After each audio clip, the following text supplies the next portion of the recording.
현장에서 뛰어보면 음흠. 기본적으로 지방선거는 민생을 놓고 하는 선거인 거 맞습니다. 우리 삶과 직결되는 일을 하는 게 맞아요. 만약에 윤이 활보하고 다니는 이런 모습을 보인다? 과연 어떻게 될까요?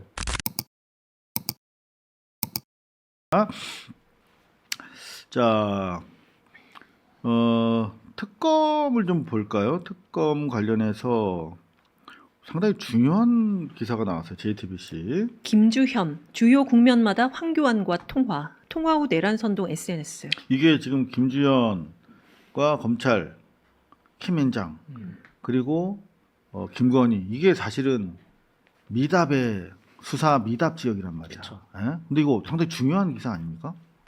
그러니까 이제 계속 어떻게 보면 황교안이라는 사람이 이제 국무총리도 했고 당 대표도 했고 했지만 지금은 아무것도 아닌 뭐 선동가라고 볼 수 있잖아요. 그렇죠. 일개 선동가죠. 그렇죠. 근데 이제 민정수석이 계속 연락을 하면서 하는 거는 이제 내란에 대해서 정당을 해주고 뭐 분위기를 만들어 달라라고 하는 그것밖에 없는 거라서 김주현 수석 같은 김주현 민정수석 같은 경우에도 내란에 깊이 관여했다라고 볼 수밖에 그 이후에도 계속 관여를 하고 있었다라고 볼 수밖에 없는 거죠. 그렇죠. 이미 안가 멤버 주요 멤버로서 역할을 했고 김주현이 사실 드러나야 대한민국 기득권 내란 세력과 함께했던 기득권이 무너지는 대단히 중요한 맞습니다. 벽돌이라고 생각하거든요. 제가 근무 시기는 정확히 기억이 안 나는데 황교안 총리가 법무장관 할 때가 2013년이거든요. 여주지청으로 윤이 이제 좌천될 때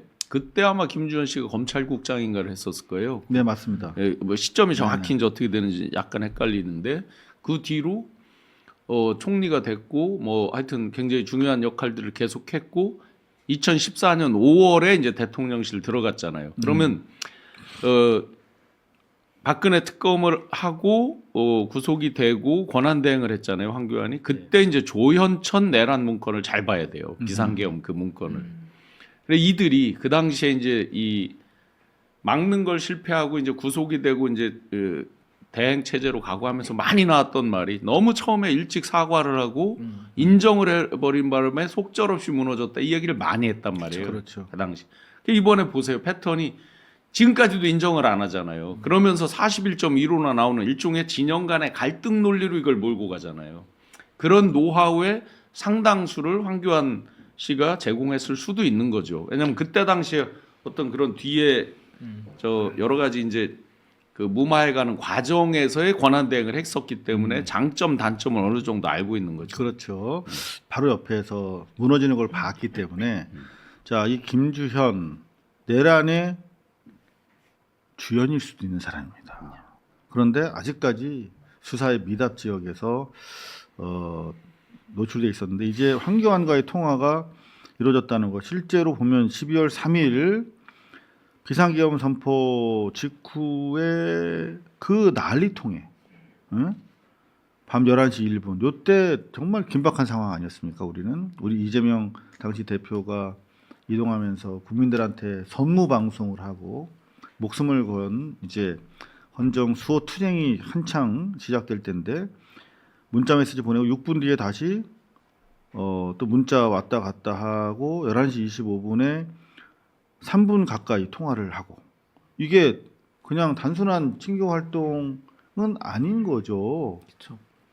적어도 이 내란 세력이 이제 법비 무리들은 나름대로 이게 컨센서스를 가지고 같이 준비를 하고 있었던 거 아니냐. 그러니까 당시 국민의힘 소속도 아니었잖아요, 완전히. 그러니까. 그 진짜 아무것도 아닌 그 일개 정치인 호소인이죠. 그런 사람에게 계속 이렇게 수석이 연락을 했다라는 거는. 근데 저는 사실 요게 이제 수사로 들어가면 포인트는 황교안은 올드맨, 검찰 올드맨인데 올드보이인데 그 당시에 황교안이 하던 게 뭡니까? 부르짖던 게 부정선거잖아요. 그렇죠. 근데 내란 세력들이 쿠데타를 합리화하기 위한 명분으로 선관위를 그렇죠. 부정선거를 내걸었기 때문에 적어도 김주현을 매개로 해서 청와대 윤석열과 이 암묵적인 정보 교류 또는 그 어떤 그 쿠데타의 명분을 계속 제공하고 있었을 가능성이 네, 높다. 다시 말하면 부안해동 수준이 아니라 네. 주요 종사자로 그렇죠. 그렇게 두 사람이 올라갈 가능성이 있다는 해석이 거죠. 될 가능성이 높고 윤석열은 이제 완전 특수통으로 유명했잖아요. 황교안은 완전 공안통으로 유명했어요. 그렇죠. 그러니까 부정선거 및 선거, 중앙선관위 이런 거에 달통한 사람은 황교안 씨예요. 그런 쪽에서 여러 가지를 더 보강해주고 바로 사실 통화 끝나고 이제 SNS에다가 막 부정선거에 대한 걸 올리고 했으니까 둘 간의 관계 플러스 전문성 이런 걸로 보면 상당히 기여를 했을 수가 있죠 뒤에. 네, JTBC에 따르면 이제 바로 그 다음 날 새벽에도 계속 전화 문자가 오간 것들에 대해서 보도를 하고 있습니다. 뉴시스는 그래서 이렇게 또 기사를 뽑았네요. 특검 황교안, 김주현과 문자 통화 후 내란 선동했다. 상당히 중요한 국면으로 수사가 바야흐로 들어가고 있는데 내란 특검의 시계는 이제 종착지를 향해서 가고 있기 때문에 결국은 이게 불가피하다. 종합특검이 무조건 필요하다고 생각하는 게 뭘 하다 보면 주로 이제 V0로 많이 귀결된단 말이에요. 김건희 특검도 그렇고 내란 특검도 그렇고 그럼 이제 합쳐져야죠. 직접적 동기. 예, 그리고 지금 이제 이런 황교안 이런 저기들이 이제 격가지처럼 계속 올라오는데 그럼에도 불구하고 재판이 진행 중인 사람들의 그 하는 태도 이런 것들로 보면 우리가 엄청난 그 불안감이 있는 거잖아요. 그게 종합특검에서 완벽히 실체적 진실이 규명될 때까지 강하게 해야 된다고 하나 좀 생각합니다. 여쭤볼게요. 이제 선거를 또 뛰셔야 되고 선거 전문가신데 지금 뭐 많은 그 민주당 의원들 또는 또 일부 우리 국민들께서는 내년 지방선거를 내란 청산 이슈를 계속 가지고 갔을 때 유불리를 좀 따져서 좀 우려를 하시는 분들 빨리 좀 끝내야 되는 거 아니냐 이런 말씀하시는 분들도 계시거든요. 네, 뭐 여러 가지 의견이 있을 수 있습니다만 이렇게 생각합니다. 현장에서 뛰어보면 기본적으로 지방선거는 민생을 놓고 하는 선거인 거 맞습니다. 그렇죠. 우리 삶과 직결되는 일을 하는 게 맞아요. 그런데 눈에 앞에 보이는 건 대의거든요.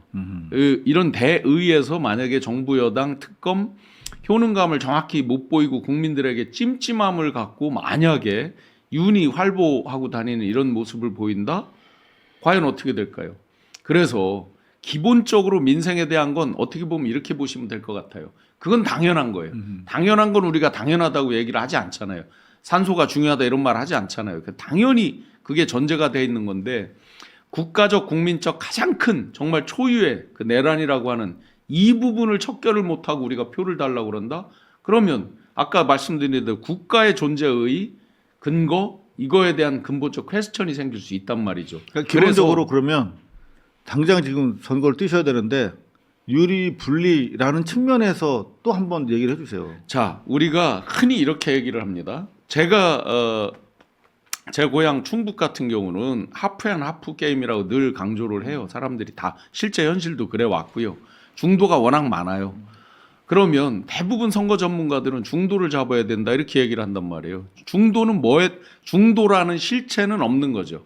중도는 사안에 따라서 어떤 의사 표명을 정확히 한다 이거잖아요.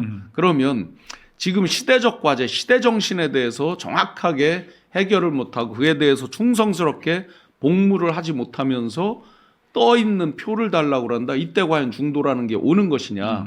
과연 중도라는 게 어떤 이 시멘트처럼 어떤 실체가 있는 것 같으면 얘기가 달라지는데 사안에 따라 다르잖아요. 이걸 해결을 못하면서 민생 한다고 그래서 국면이 전환되느냐? 이건 별개의 얘기라고 봅니다. 그러니까 선거에도 도움이 된다. 선거에 크게 불이익할 것도 없다. 이걸 규명을 못하면 그건 불이익이 될 수도 있는 거죠. 오케이. 네. 좀 말씀을 길게 하시네요. 아니 너무 저도 이 부분 내란 특검 이런 저기를 보면서 네. 화가 나고 어제 그 노상원 보셨잖아요.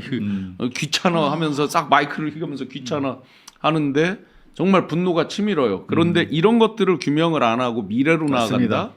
나아갈 수가 없죠. 우리 대통령이 국민 주권 그리고 국민의 의지 이런 것들을 강조하면서 이제 내란 특별법도 관철해야 된다라는 메시지를 계속 주고 있는 것은 바로 그 국민에 대한 부동층 어떤 이라고 이야기하는 분들까지 포함해서 국민들에 대한 신뢰와 믿음, 존경이 있기 때문이 아닌가 싶습니다. 그리고 선거 전문가 신용한 교수께서도 부위원장께서도 불리하지 않다.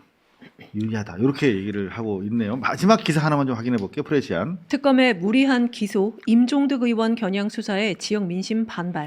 이 프레시안 하면 그래도 민주진영의 매체로 꼽히는 중소 매체인데 뭐 영주 주재 기자신 것 같아요. 근데 임종득 의원을